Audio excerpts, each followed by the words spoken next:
उपस्थित हूँ मैं 12 के भौतिकी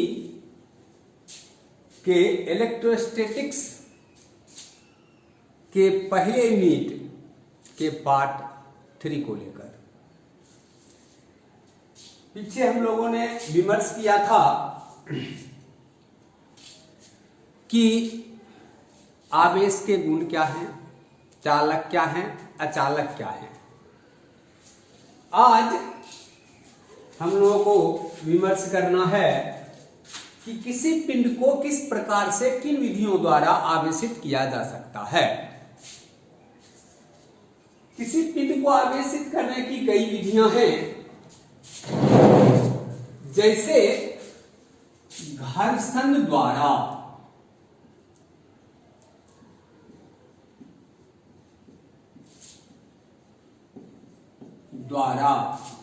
बाय फ्रिक्शन।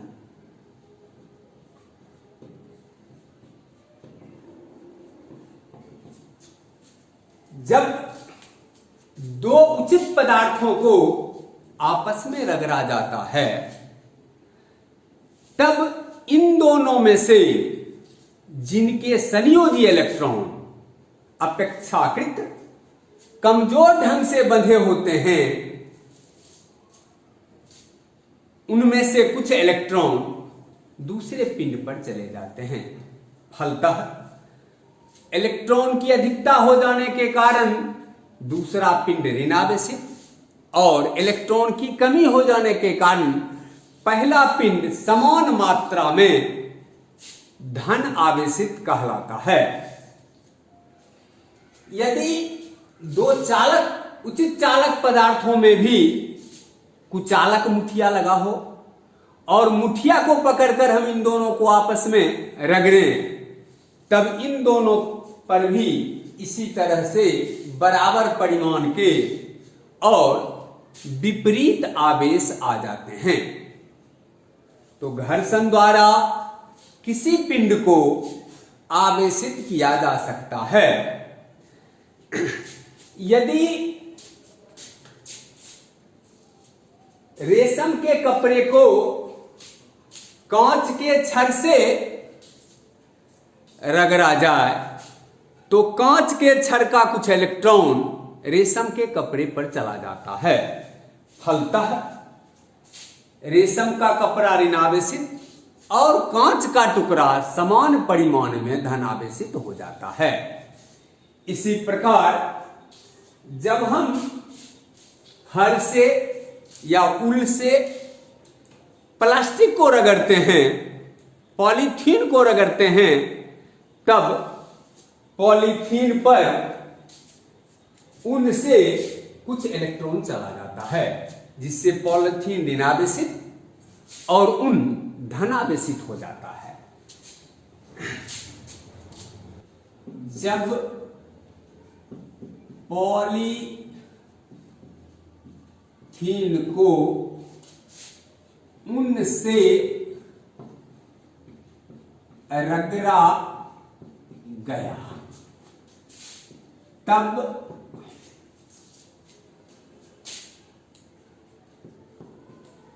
पॉलीथीन पर 3 × 10⁻⁷ कूलम का ऋण आवेश आया।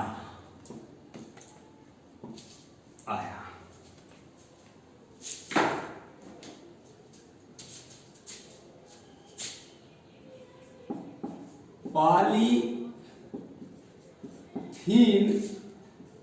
पर आए इलेक्ट्रॉन की संख्या क्या है तथा क्या पॉलीथीन का द्रव्यमान भी बदला। इसके पहले पार्ट को बनाने के लिए हम लोग आवेश के क्वांटमीकरण के सूत्र का उपयोग करेंगे। आवेश के क्वांटमीकरण के सूत्र का उपयोग करेंगे, Q बराबर NE। तो चूंकि यहां Q बराबर 3 गुना 10 पावर -7 कूलम, E बराबर 1.6 गुना 10 पावर -19 कूलम। इसीलिए N बराबर Q बटे E बराबर 3 गुना 10 पावर -7 बटे 1.6 गुना 10 पावर -19 बराबर 1.785 गुना 10 पावर 12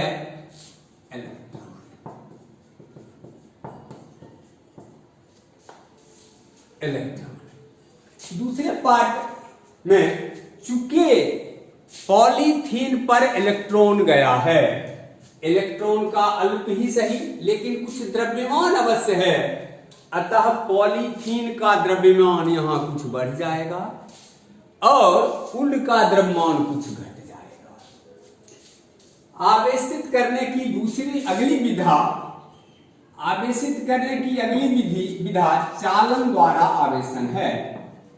चालन द्वारा बाय कंडक्शन।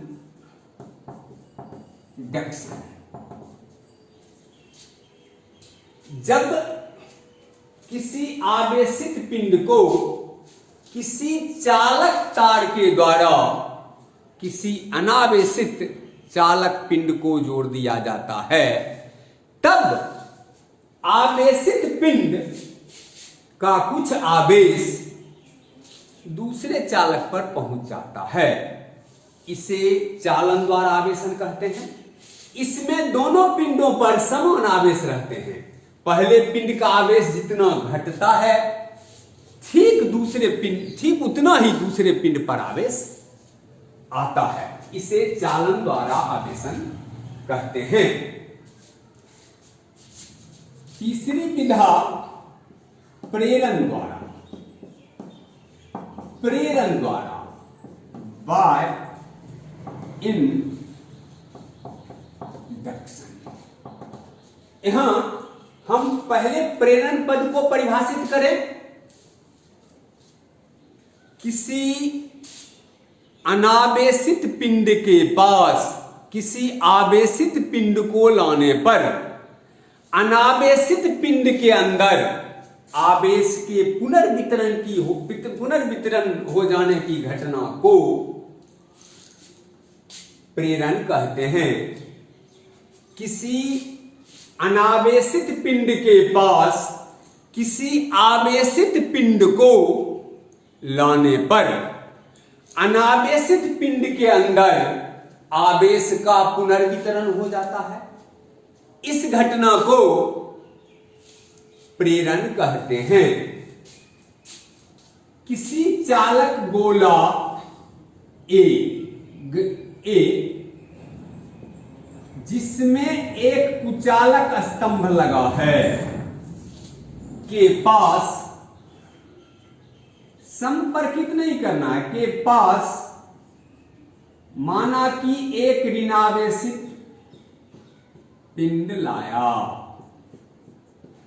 इस ऋणावेशित पिंड की उपस्थिति के कारण इस चालक गोला ए में आवेश का पुनर्वितरण हो जाएगा।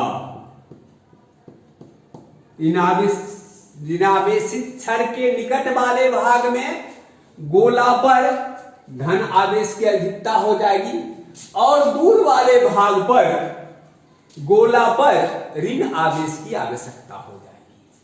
यदि अब गोला को भूधृत कर दिया जाए तब इस गोला पर का वह आवेश जो निकट स्थित छड़ पर जो आवेश है, जिस प्रकृति का आवेश है, उस प्रकृति वाले आवेश को पृथ्वी उदासीन बना देगी। भूधृत करने पर पृथ्वी इस ऋण आवेश को उदासीन कर देगी। क्यों? यहां पर ऋण आवेश है, इस पर, इसलिए इस पर धन आवेश रहता तब धन आवेश ही उदासीन होता, तो उदासीन कर देगी। अब फिर भूवृत्त से हटा दें तब इस गोला ए पर धन आवेश की अधिकता है। इस गोला पर, यह गोला अब धन आवेशित है। यदि इसी प्रकार दो गोला ए और बी लिया जाए चालक पदार्थ का, दोनों में कुचालक स्तंभ हो, दोनों को संपर्कित करके रखें और हमेशा हम कुचालक स्तंभ ही पकड़ें। यहां पर भी यदि कोई छड़ लाया जाए जिस पर आवेश है, मान लीजिए यहां ऋण आवेशित छड़ लाया गया, तब गोला ए में धन आवेश की अधिकता और गोला बी में ऋण आवेश की अधिकता हो जाएगी। छड़ को अपने स्थान पर रखते हुए ही यदि इन दोनों गोलों को दूर दूर कर दिया जाए, तब गोला ए धनावेशित और गोला बी ऋणावेशित है। इस तरह से प्रेरण वह विधा है जिसमें बहुत कम किसी प्रकृति का धन या ऋण बहुत कम मात्रा में यदि आवेश हमारे पास हो तो बहुत अधिक मात्रा में हम अन्य आवेश प्राप्त कर सकते हैं, धन या ऋण आवेश प्राप्त कर सकते हैं। अगले वीडियो में हम लोग कूलाम के नियम पर विचार करेंगे, किन्हीं दो आवेशों के बीच लगने वाला कूलाम बल।